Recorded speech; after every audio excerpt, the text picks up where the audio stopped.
I reach, I'll call you. Bye bye. Good morning, guys. Good morning, loves. So, I'm on my way to Kumba for a funeral, and I cannot remember the last time I went to Kumba since this crisis. So I try to bring you guys along. Fam, please. Good morning, oh. Good morning. Fam, you guys should pray for me. Pray for me. Let me reach in one piece, because all the things I've heard about the road, it's a no, but baby girl has to do what baby girl has to do.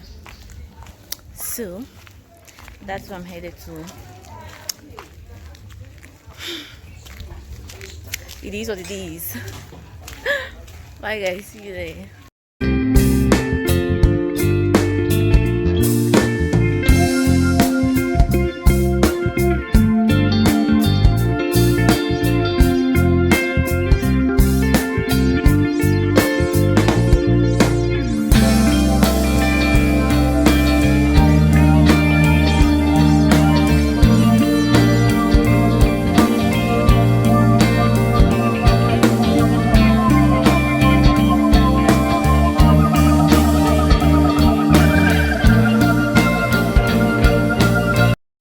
Fam, the first thing I noticed about this road was just the too many police control spots on the road.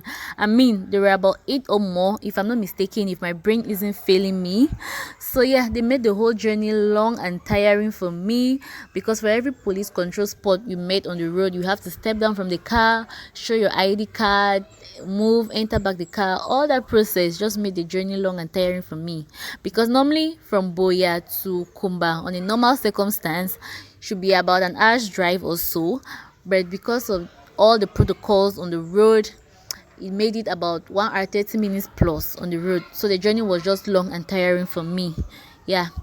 And the second thing I could notice was that all the block houses by the road had bullet holes on them. I mean, not even only block houses, even the plank houses, or what we call carabot houses, had bullet holes on them. You could just tell that, you know what, there have been some shooting here, there is some fighting here, bullets have been flying left, right, center.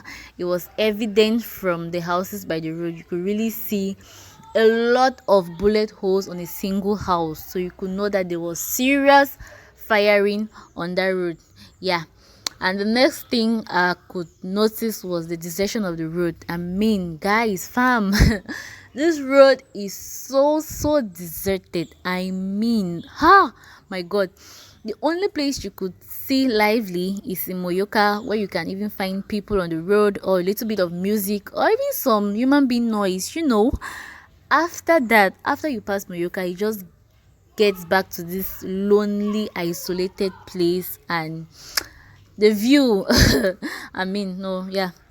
And the next thing I could see was that, you know how they say in every situation there are always chop fires. Guys, this situation is no difference, it's not excluded.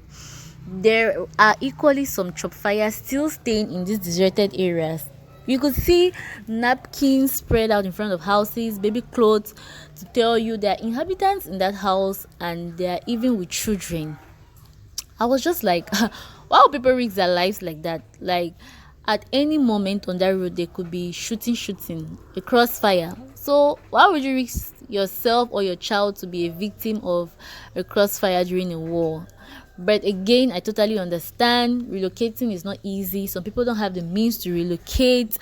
I mean, it's just so difficult for people out there, and some people don't equally want to stay inside the bushes with their children, so they prefer to be in their comfort zone where they have lived all their life. They're still there. I mean, everybody has his or her reasons, but again, I just pray God keeps them safe from any casualties in the course of this war, and they should live a long and prosperous life. So yeah. And again, the next thing on this road, fam, the potholes, they are worth, I don't know, appalling or what. The potholes, deep potholes at that. I guess it's as a result of the burning of cars and tires on that road. For the past 4 years, they have been constantly burning cars and tires on that road back to back. So I feel like that's the result. Deep potholes on the supposedly smooth road, so it has made it like, oh yeah. But all in all, my journey was okay, my journey was good. It was not as scary as I thought, because I heard a lot of scary stories. People had told me, oh, what amber boys could do to you, whoa whoa whoa. But I thank God I reached Kumba safely, and I came back to Limbe in one piece. I couldn't film the Kumba park or whatever, because when we arrived there was serious rain in Kumba, so I couldn't even remove my phone to film.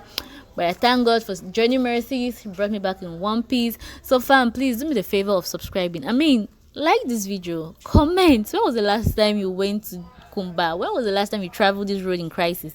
Please do me the favor of subscribing. I mean, I took out the risks to film this road trip. I mean, people had told me not to even hold a smartphone because the police were going to disturb me, or amber boys were going to disturb me. I should rather put my SIM card in a small churunko. But still, yeah, wait again. If I don't give you guys content, I still risked it all. So yeah, thank you for watching, and see you next week Sunday.